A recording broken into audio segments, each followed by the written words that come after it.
بسم اللہ الرحمن الرحیم۔ دل کا گھبرانا۔ انسان کسی وقت پریشان حال ہوتا ہے یا کوئی ایسی خبر ملتی ہے جس کی وجہ سے وہ پریشان ہو جاتا ہے، کسی کی فوتگی کی، کسی کی وفات کی، ایکسیڈنٹ کی، تو دل میں ایک عجیب سا بوجھ قائم ہو جاتا ہے جس کے لیے انسان پریشان حال ہوتا ہے۔ تو ایسے کوئی خبر ملے اور دل کے اوپر بوجھ ہو اور وہ چاہتا ہے کہ میرا دل جو ہے وہ ہلکا ہو جائے، تو اس کے لیے کیا وظیفہ ہے یا کیا وظیفہ کرنا چاہیے؟ بات یہ کہ جب ہم کوئی بھی پریشانی آئے یا خوشی آئے تو اس میں ہم نبی علیہ السلام کا طریقہ دیکھیں، دین کیا ہے، مذہب کیا ہے، اسلام کیا کہتا ہے اس کے بارے میں۔ تو خوشی کو اس طریقے سے، شادی بیاہ ہے تو ہماری شادی بیاہ کی جو یعنی رسومات ہیں وہ ساری ہندوانہ رسومات ہیں، ہمیں ان سے بچنا چاہیے۔ پھر ظاہری بات ہے، ایک تو اخراجات اس قدر ہو جاتے ہیں کہ ان اخراجات کا بوجھ آدمی کے اوپر ہوتا ہے۔ بسا اوقات تو انسان اس بوجھ کو لیے ہی دنیا سے چلا جاتا ہے، ہارٹ اٹیک ہو جاتا ہے، پریشانی بن جاتی ہے، دل کے اوپر بوجھ ہوتا ہے۔ اسی طریقے سے وہ رسومات ادا کرنے کے بعد شادی کی جو کہ ساری ہندوانہ ہیں یا غیروں سے لی گئی ہیں، تو ان کے بعد پھر مسائل بنتے ہیں گھروں کے اندر، چاہے لڑکے والوں کی طرف سے بنے یا لڑکی والوں کی طرف سے بنے، تو ایسے مسائل کا سامنا کرنا پڑتا ہے، باتیں سننے کو ملتی ہیں۔ تو اس لیے ہمیں ان چیزوں کے اندر ضرور خیال کرنا چاہیے کہ خوشی کے اندر نبی اسلام کا کیا طریقہ تھا، نبی اسلام نے اپنے بچیوں کی شادی کس طریقے سے کی، اور اسی طریقے سے نبی علیہ السلام کے زمانے میں صحابہ کرام نے آپس میں رشتے کس طریقے سے کیے،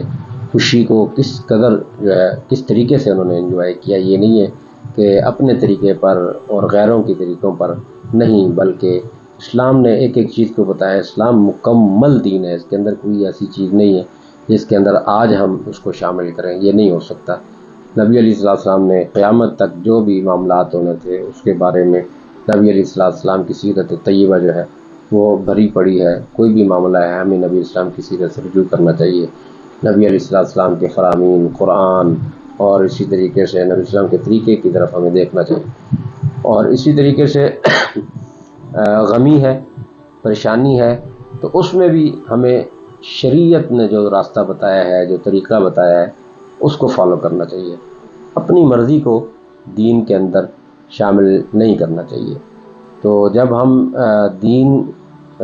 کے اندر دین پر عمل کریں گے اور آنے والی جو پریشانی ہے اس کو دین کے اندر دیکھیں گے، آنے والی جو خوشی ہے اس کو دین کے اندر دیکھیں گے، تو پھر ہمیں وہ خوشی پر اطمینان بھی ہوگا، اس خوشی پر اطمینان بھی ہوگا، اور اگر کوئی غمی آئی ہے تو اس حوالے سے جو ہے وہ ہمارا دل بھی ہلکا ہوگا کہ اللہ تعالیٰ کے پاس تو سب نے جانا ہے، اور اگر صبر کریں گے اور کوئی واویلا نہیں کریں گے اور کوئی آہوزاری نہیں کریں گے اور چیخ و پکار نہیں کریں گے، کوئی ایسا ماتم نہیں کریں گے جس کی وجہ سے دوسرے لوگوں کو بھی تکلیف ہو،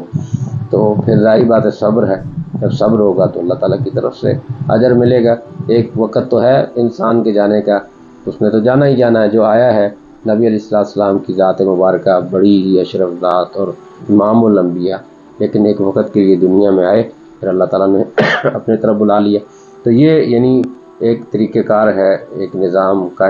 کائنات ہے، اللہ تعالیٰ نے بنایا ہے نظام، یہ چل رہا ہے تو یہ چلتا رہے گا۔